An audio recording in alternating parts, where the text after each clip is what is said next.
90 নম্বর সূরা। এই সূরায় রব্বুল আলামিন কদরের রজনীর পরিচয় দিয়েছেন।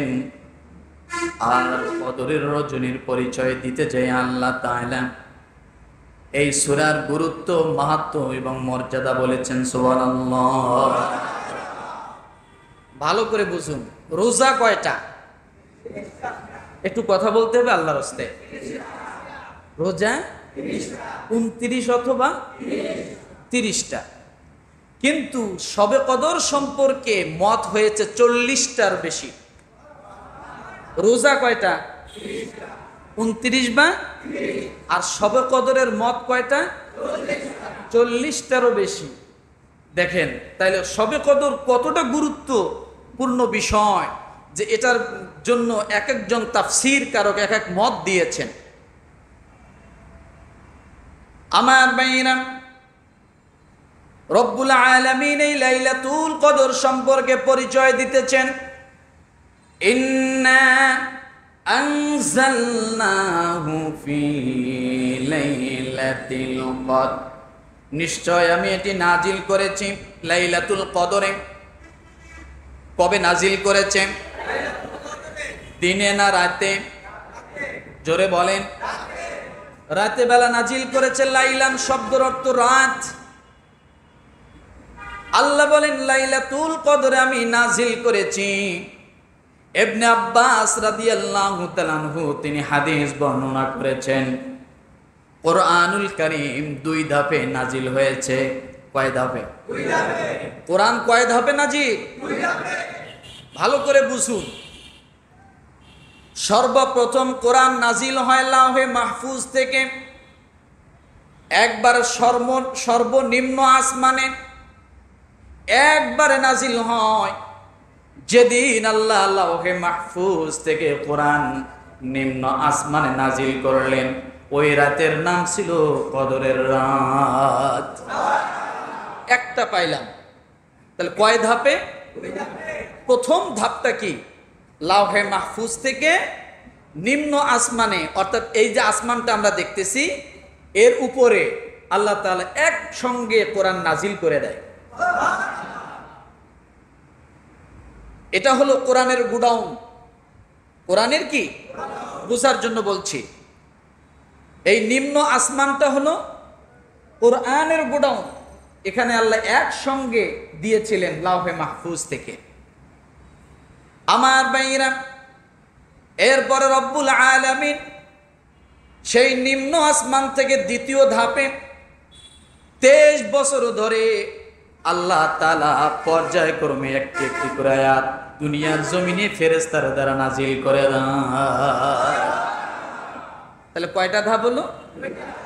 প্রথম ধাপে একবারে আসছে, তাই না? আর দ্বিতীয় ধাপে 23 বছর লাগছে আসতে আসতে। কোরআনের দুনিয়ার জমিনে রসুলের মেমোরিতে যে আল্লাহ কোরআন দিলেন, এই মেমোরির 2 GB না, 1 GB না, 5 GB না, 32 GB না, 100 GB না, এই এত বড় একটা জিবি যেটা লোড হইতে 23 বছর সময় লেগেছে। আপনি 32 GB একটা মেমোরি কার্ড কম্পিউটারে দেন, 5 মিনিটে ভরে যাবে। হবে কি হবে না? কয় মিনিটে? 5 মিনিটে হবে। 64 GB, 120 GB, 128 GB দেখবেন যে 5-7 মিনিট 10 মিনিটের ভিতরে লোড হয়ে গেছে।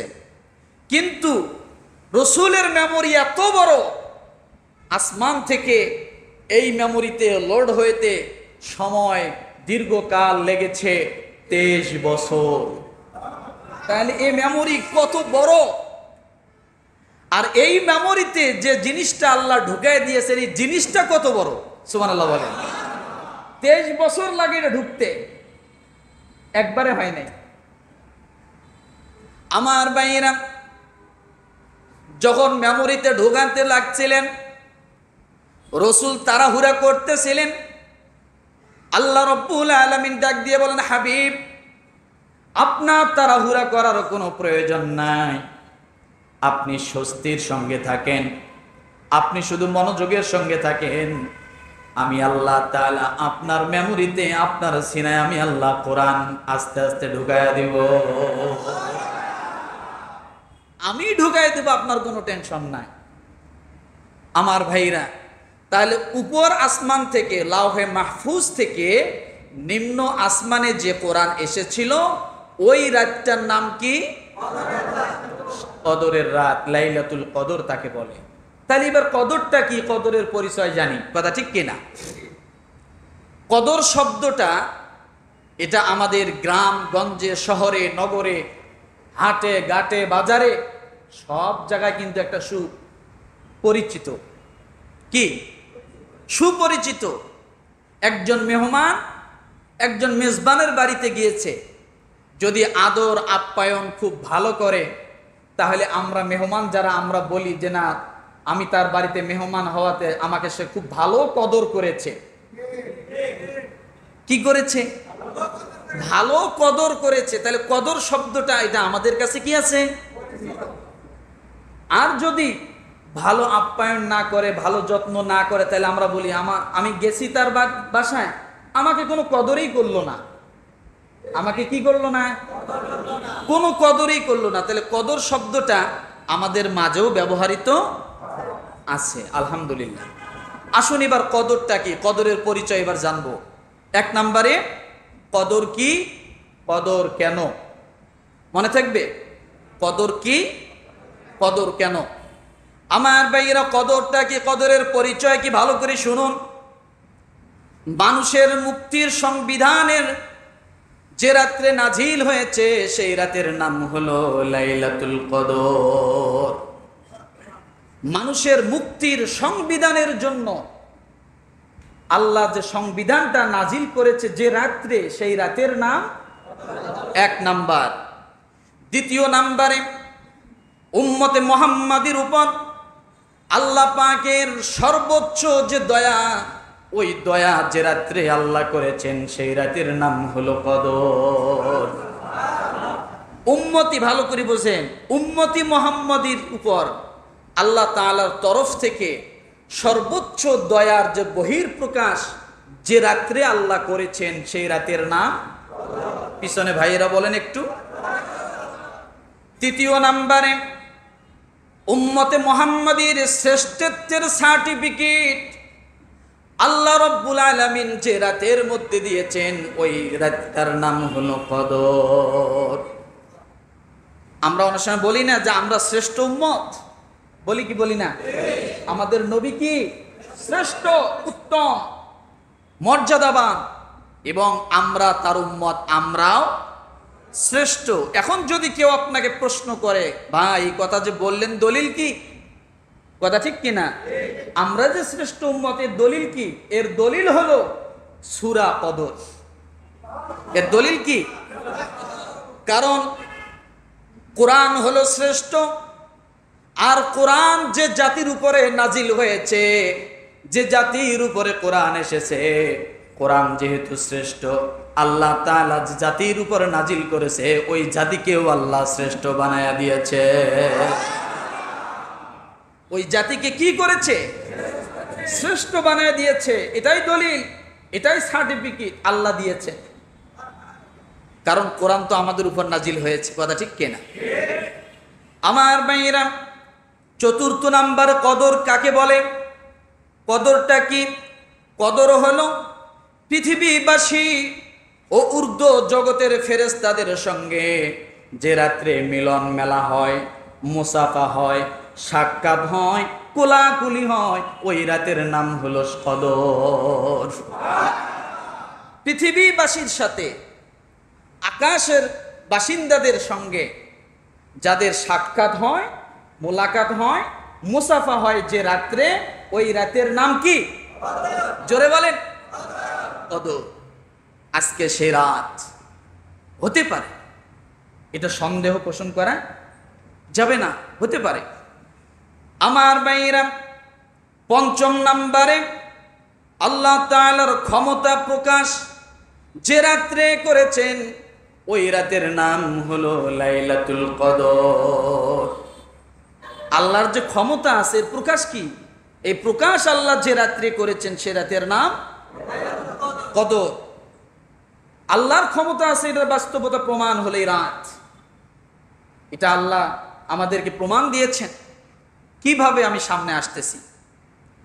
6 নম্বরে ফেরেশতাদেরকে আল্লাহ সৃষ্টি করেছেন। ভালো করে বোঝেন, মনোযোগ এই কথাটাই। ফেরেশতাদেরকে আল্লাহ সৃষ্টি করেছেন, যেদিন থেকে সৃষ্টি করেছেন ফেরেশতারা দুনিয়া ধ্বংস হওয়ার আগ পর্যন্ত থাকবে।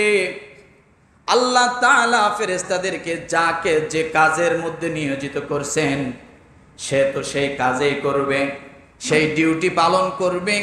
কোনোদিন তাদের ছুটি হয় না, কোনোদিন তাদের রেস্ট হয় না, কোনোদিন তাদের অফ ডে হয় না। আল্লাহ তাআলা একটি রাত তাদের ছুটি ঘোষণা করেছেন।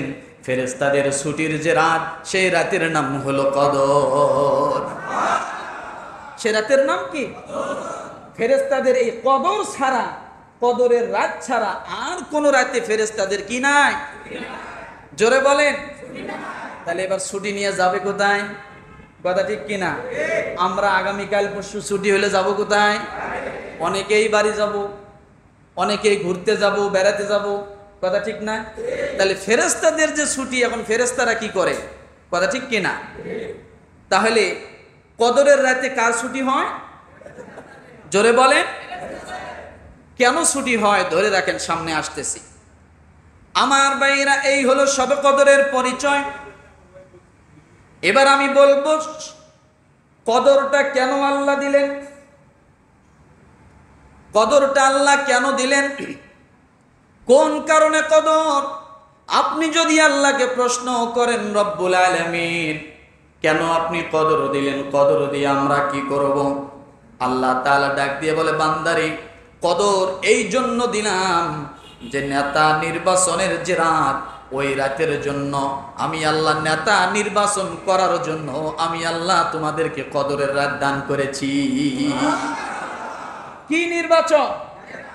কি নির্বাচন? নেতা নির্বাচন।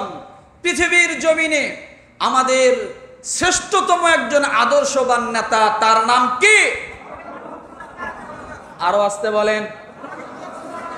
আদর্শবান শ্রেষ্ঠ নেতা, তার নাম কি? কে বলেছে কথা?